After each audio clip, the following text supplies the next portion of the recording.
خطبہ نمبر 40۔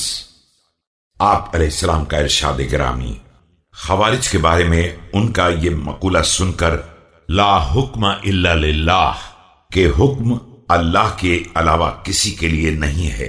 بسم اللہ الرحمن الرحیم۔ كلمة حق يراد بها الباطل. نعم، إنه لا حكم إلا لله، ولكن هؤلاء يقولون لا إمرة إلا لله، وإنه لا بد للناس من أمير بر أو فاجر يعمل في إمرته المؤمن۔ یہ ایک کلمہ حق ہے جس سے باطل معنی مراد لیے گئے ہیں۔ بے شک حکم صرف اللہ کے لیے ہے، لیکن ان لوگوں کا کہنا ہے کہ حکومت اور امارت بھی صرف اللہ کے لیے ہے، حالانکہ کھلی ہوئی بات ہے کہ نظام انسانیت کے لیے ایک حاکم کا ہونا بہرحال ضروری ہے، چاہے نیک کردار ہو یا فاسق، کہ حکومت کے زیر سایہ ہی مومن کو کام کرنے کا موقع مل سکتا ہے۔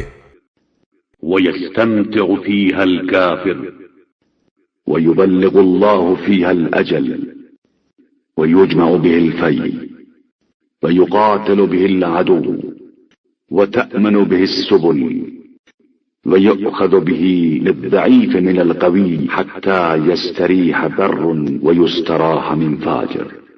اور کافر بھی مزے اڑا سکتا ہے، اور اللہ ہر چیز کو اس کی آخری حد تک پہنچا دیتا ہے، اور مال غنیمت و خراج وغیرہ جمع کیا جاتا ہے، اور دشمنوں سے جنگ کی جاتی ہے، اور راستوں کا تحفظ کیا جاتا ہے، اور طاقتور سے کمزور کا حق لیا جاتا ہے، تاکہ نیک کردار انسان کو راحت ملے اور بد کردار انسان سے راحت ملے۔